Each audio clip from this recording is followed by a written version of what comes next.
안녕하세요. 오늘 저희 딥다이브에서는 정부의 민생회복 소비 쿠폰, 공식 신문 10답 자료, 이걸 좀 자세히 들여다보려고 합니다. 네, 안녕하세요. 이게 누가 받고 또 어떻게 신청하고 어디서 쓸 수 있는지 좀 헷갈리는 부분들이 있죠. 맞아요. 그래서 오늘 저희가 당신이 꼭 알아야 할 핵심 정보만 쏙쏙 뽑아서 명확하게 정리해 드리겠습니다. 자, 바로 시작해 볼까요? 좋습니다. 우선 가장 먼저 눈에 띄는 건데요. 2025년 6월 18일 이후에 태어난 신생아, 이 아기들도 지원 대상에 포함된다는 거예요. 네, 그게 좀 특별하죠. 출생 신고를 하고 나서 그 정해진 이의 신청 기간이 있거든요. 7월 21일부터 9월 12일 사이인데 이 안에 신청하면 받을 수 있다는 거죠. 기간 안에만 하면 되는군요.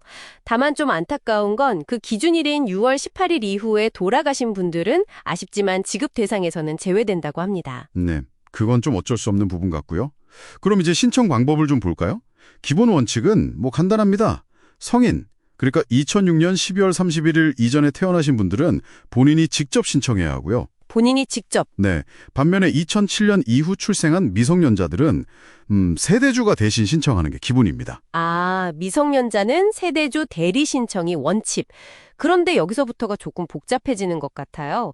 제가 자료를 보니까 미성년자 말고도 대리 신청이 가능한 경우가 꽤 많더라고요.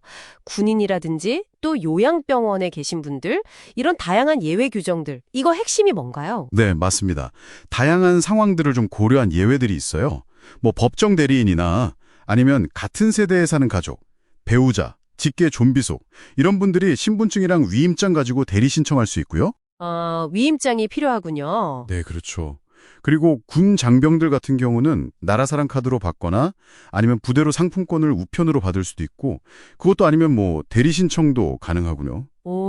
방법이 여러 가지네요. 네, 요양병원 입소자분들은 형제자매가 좀 더 간소하게 대리 신청할 수도 있고 아니면 찾아가는 신청 서비스라는 것도 이용할 수 있다고 합니다. 찾아가는 신청이요? 네, 그러니까 핵심은 신청이 좀 어려운 상황에 계신 분들도 최대한 지원을 받으실 수 있도록 여러 경로를 만들어 놨다는 거죠. 다만 각 상황에 맞는 서류는 미리 확인하시는 게 좋겠습니다. 그렇군요.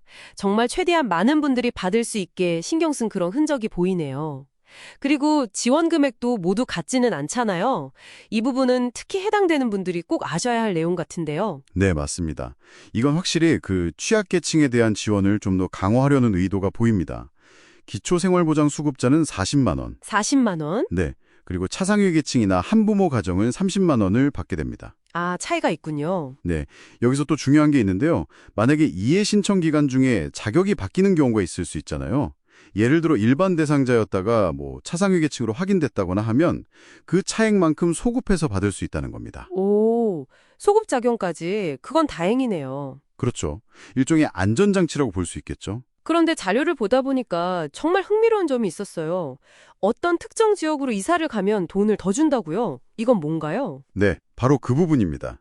이게 그냥 소비 지원책만은 아니라는 걸 딱 보여주는 대목이죠. 그렇죠. 6월 18일 이후에요. 정부가 지정한 특정 농어촌 인구 감소 지역이라는 곳들이 있어요.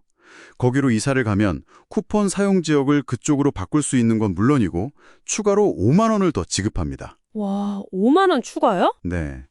예를 들어서 서울에 살다가 강화군으로 이사를 했다. 그러면 추가 혜택을 받는 거죠.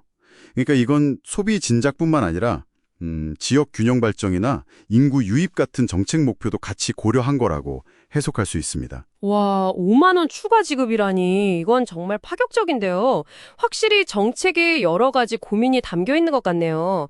자, 그럼 이제 가장 현실적인 질문으로 넘어가 보죠. 이 쿠폰 도대체 어디서 쓸 수 있는 건가요? 이게 사실 제일 중요하잖아요, 우리가. 그렇죠. 사용처 제한이 꽤 명확하게 정해져 있어요. 핵심은 아까 말씀드린 것처럼 대규모 자본보다는 소상공인을 지원하겠다는 의지거든요. 소상공인 지원. 네. 그래서 이마트나 홈플러스 같은 대형마트, 아니면 백화점, 또 롯데슈퍼 같은 기업형 슈퍼마켓, SSM이라고 하죠. 이런 데서는 사용할 수가 없습니다. 대형마트, 백화점, SSM 안 되고 그럼 어디서 쓸 수 있는 거죠? 혹시 쓸 곳이 너무 없는 거 아니냐 이렇게 걱정하실 수도 있겠는데요? 그렇진 않습니다. 예를 들어서요. 대형마트나 백화점 안에 입점해 있더라도 그게 임대 매장 형태로 운영되는 소상공인 가게라면 사용이 가능할 수도 있어요. 아, 그 안에 있어도 소상공인이면 가능할 수 있다? 네. 그리고 또 연 매출 30억 원 이하인 편의점, 우리가 아는 GS25나 CU 같은 것들 있죠? 거기서는 사용 가능하고요. 오, 편의점은 되는군요. 네, 연매출 30억 이하. 택시 같은 경우도요. 개인 택시는 차고지가 사용 지역 안에 있으면 가능하고 법인 택시는 연매출 30억 원 이하인 업체만 해당됩니다. 그러니까 딱 소상공인하고 지역경제 활성화에 초점을 맞춘 거죠. 아하, 그 기준이군요. 대형 프랜차이즈라도 매출 규모를 따지는 거네요. 그럼 그 배달앱 같은 경우는 어때요? 요즘 워낙 많이들 쓰시니까요. 배달 앱을 통해서 온라인으로 가로 결제하는 거 있잖아요. 그거는 원칙적으로는 불가능합니다. 아, 안 되는구나. 네. 그런데 배달 오신 분을 직접 만나서 카드 단말기 같은 걸로 결제하는 거, 현장 결제 방식이라면 사용이 가능할 수도 있다고 해요. 이것도 결국은 결제가 어디서, 누구에게 이루어지느냐, 그게 기준인 셈이죠. 현장 결제는 가능할 수도 있다. 네. 마찬가지로 지하철이나 버스 같은 대중교통 요금 결제는 안 됩니다. 자, 오늘 민생회복 소비 쿠폰에 대해서 정말 깊이 파고들어 봤습니다. 신생아 포함 여부부터 시작해서 좀 복잡했던 대리 신청 방법, 또 차등 지원 금액, 그리고 깜짝 놀랄 만한 이사 혜택까지. 마지막으로 가장 중요한 사용처 제한 내용까지 짚어봤는데요. 이 정보들이 당신이 쿠폰을 이해하고 또 잘 활용하는데 실질적인 도움이 되기를 바랍니다. 네. 오늘 쭉 살펴본 이 쿠폰의 세부 규정들을 보면 말씀하신 대로 소상공인을 지원하려는 정책 목표는 아주 분명해 보입니다. 하지만 한편으로는 이런 복잡한 규정들이 오히려 정보 접근성이 좀 낮은 분들께는 또 다른 장벽이 되진 않을까 그런 생각도 들고요. 혹은 키오스크나 앱 결제 방식 제한 같은 것들이 특정 사용자 그룹에게는 불편을 초래하지는 않을지 이런 부분도 한 번쯤 생각해 볼 필요가 있는 것 같습니다. 그쵸.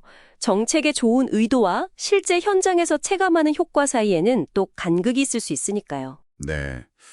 과연 그 간극에 대해서 당신은 어떻게 생각하시나요? 이런 질문을 한번 던져봅니다.